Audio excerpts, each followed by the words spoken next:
ఒక నిశ్శబ్దమైన గ్రామంలో మిల్లీ అనే పిల్లి, జిమ్మీ అనే కుక్క జీవించేవారు. వాళ్ళిద్దరూ మంచి స్నేహితులు.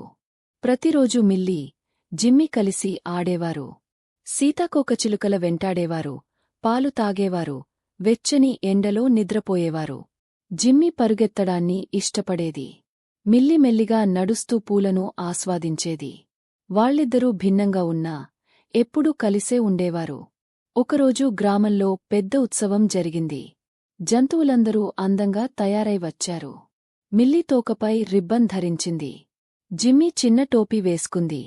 కొన్ని కుక్కలు జిమ్మీని చూచి చెప్పారు, నీకు మిల్లీతో స్నేహమెందుకు? ఆమె నెమ్మదిగా ఉంటుంది. మిల్లీ బాధపడి తలదించుకుంది. జిమ్మీ చిరునవ్వుతో అన్నది, అవును, మిల్లీ నెమ్మదిగా ఉంటుంది. కాని ఆమె ఎప్పుడూ నాకోసం వేచి ఉంటుంది. నేను బాధపడితే నా పక్కన కూర్చుంటుంది. నన్ను వింటుంది. ఆమె నా నిజమైన స్నేహితురాలు. అందరూ ఆశ్చర్యపోయారు. వాళ్లకు అర్థమైంది, స్నేహమంటే పరుగులు లేదా సరదా కాదు. అది సహనం, దయ, మనస్ఫూర్తిగా తోడుండటం.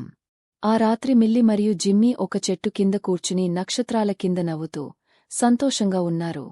వాళ్ళిద్దరికి తెలిసింది, నిజమైన స్నేహమంటే ఒకరినొకరు అర్థం చేసుకోవడం.